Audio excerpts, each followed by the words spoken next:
তাওরাত এবং ইনজিলের ইলম আমার সিনার মধ্যে।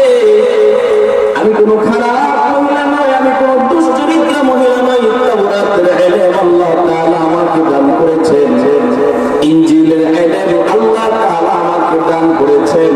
ওগো আব্দুল্লাহ, তুমি যখন যাইতেছিলা আমি তোমার কপালের দিকে তাকায় দেখি, তোমার কপালের মধ্যে আখির জামানার পয়গম্বর মুহাম্মদুর রাসূলুল্লাহর নূর দেখা যায়। নবী আয়েশার জন্য দোয়া করেন, আল্লাহ আপনি আমার আয়েশাকে মাফ করে দেন। আয়েশার সামনের গুনাহ, পিছনের গুনাহ, আয়েশার গোপন গুনাহ, আয়েশার প্রকাশ্য গুনাহ, আপনি সমস্ত গুনাহগুলো আপনি মাফ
ইসলামী সম্মেলনের মাননীয় সদরী জলসা হযরত উলামায়ে কেরাম, দ্বীন দরদী ভাইয়েরা, আমার ছাত্র ও যুবক বন্ধুরা, পর্দার অন্তরাল সহ যদ্দূর মাইকের আওয়াজ যাচ্ছে সর্বস্তরের মা ও বোনেরা, সর্বপ্রথম আল্লাহ পাক রব্বুল আলামিনের দরবারে লাখো কোটি শুকর এবং সুজুদ যে মহান রব্বুল আলামিন আমাদেরকে অশান্তময় পৃথিবীর অশান্ত পরিবেশ থেকে অন্ধকার আচ্ছন্ন সমাজের দৌড়াধার ও অমানিসা থেকে হেফাজত করে দ্বীনি আলোচনা শুনবার তৌফিক আল্লাহ তাআলা দান করেছেন। এই জন্য সকলেই মনের গভীর থেকে শুকরিয়া আদায় করে বলি আলহামদুলিল্লাহ। मेरे मोहतरम भाई और दोस्तों, बुजुर्ग, আল্লাহ পাক রব্বুল আলামিনের অনেক বড় মেহেরবানি যে এমন একটা বাগানে আল্লাহ তাআলা আমাদেরকে আসার তৌফিক দান করেছেন। এতে আমরা খুশি না বেজার? জমানার একজন শ্রেষ্ঠ বুজুর্গ ছিলেন হযরত হাসান বসরি রাহিমাহুল্লাহ তাআলা। উনি বলেন আর দুনিয়া কুল্লুহা যুলমাতুন, পুরা দুনিয়াটা অন্ধকার। হ্যাঁ, এই অন্ধকারাচ্ছন্ন পৃথিবীতে কিছু কিছু জায়গা আছে আলো। সেই জায়গাগুলো কি? মাজলিসুল কুরআন, মাজালিসুল উলামা। সব অন্ধকার, কিন্তু কিছু কিছু জায়গা আছে আলোকিত, সেগুলো হচ্ছে কোরআনের মজলিস, উলামায়ে কেরামের মজলিস। সুবহানাল্লাহ। আজকে আমরা যে মজলিসে একত্রিত হয়েছি, এই মজলিস কোরআনের মজলিস, উলামায়ে কেরামের মজলিস। উলামায়ে কেরাম আসতেছেন, ওনারা আসবেন, ওনাদের জবানে মুবারক থেকে বিশেষ করে আজকের মাহফিলের প্রধান আকর্ষণ মুফতি আলী হাসান মুসাম্মদ আহমদ বারাকাতুহু, আল্লাহ তাআলা ওনার হায়াতে বরকত দান করুন। আমরা মন ভরে ওনার আলোচনা শুনব। প্রিয় উপস্থিত শ্রোতা মণ্ডলী, এই জন্য আমরা এখন বসে আছি কোরআনের মজলিস। যে মজলিস রাসূল করিম সাল্লাল্লাহু আলাইহি ওয়াসাল্লাম বলেছেন, যেখানে কোরআন ও হাদিসের আলোচনা হয়, এই মজলিস সাধারণ কোনো মজলিস নয়, বরং এমন মজলিস গুলো আল্লাহ তাআলা ফেরেশতা দ্বারা বেষ্টন করে দেন। আরেকটু জোরে বলা যায় না সুবহানাল্লাহ?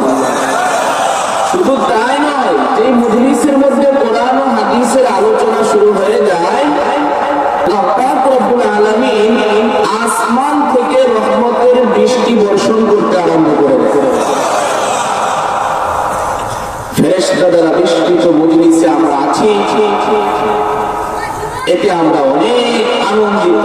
সেই হিসাবে আবার মনের গভীর থেকে শুকরিয়া আদায় করে বলি আলহামদুলিল্লাহ।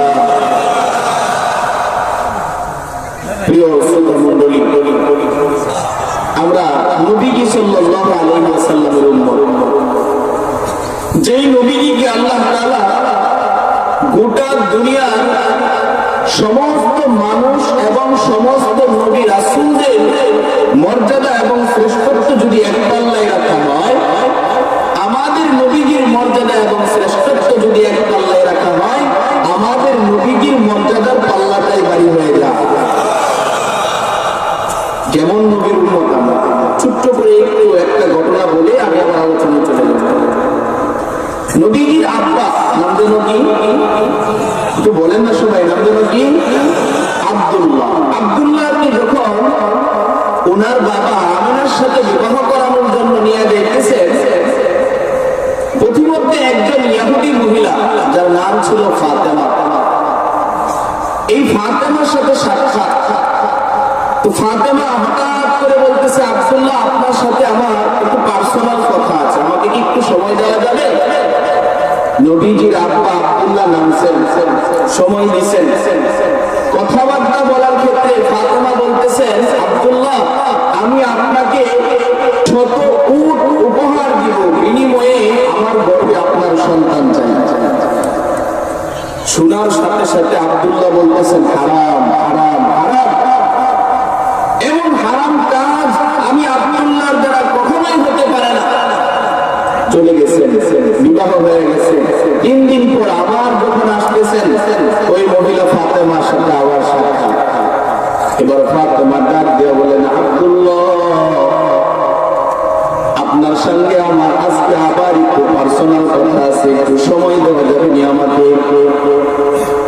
নবীজির আব্বা আব্দুল্লাহ কথা বলার জন্য যখন ফাতেমার সঙ্গে কথা বলার জন্য গেলেন, ফাতেমা ডাক দিয়ে বলেন, আব্দুল্লাহ আপনি কিন্তু আমাকে কোনো খারাপ মহিলা মনে করবেন না, আমি কোনো দুশ্চরিত্রা মহিলা নই, আমি কোনো খারাপ মহিলা নই, আপনি এমনটা কখনোই মনে করবেন না।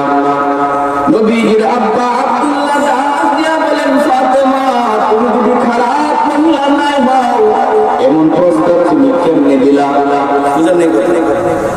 যদি তুমি ভালো মানুষ হও, এমন প্রস্তাব কিভাবে দিলা?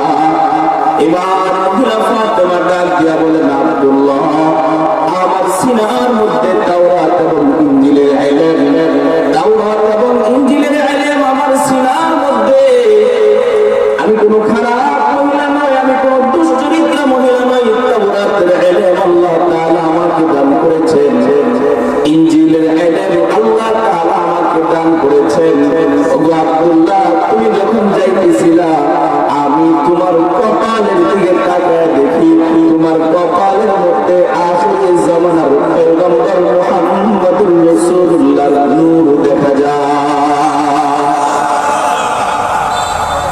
এমন নবীর উম্মত আমরা, বেজান না খুশি? ওই নবীকে ভালোবাসতে রাজি আছি তো ইনশাআল্লাহ। আরেকটা ঘটনা আমার আলোচনার আগেই বলতে মনে চাইতেছে, বলবো? ওই নবীকে ভালো না বাসলে কাকে বাসবে? মুরব্বী বাবারা কি বলেন? ওই নবীকে ভালো না বাসলে কাকে বাসবে? একদিন আম্মা জান হযরত আয়েশা সিদ্দিকা রাদিয়াল্লাহু তাআলা আনহা ঘরের ভিতরে প্রবেশ করলেন।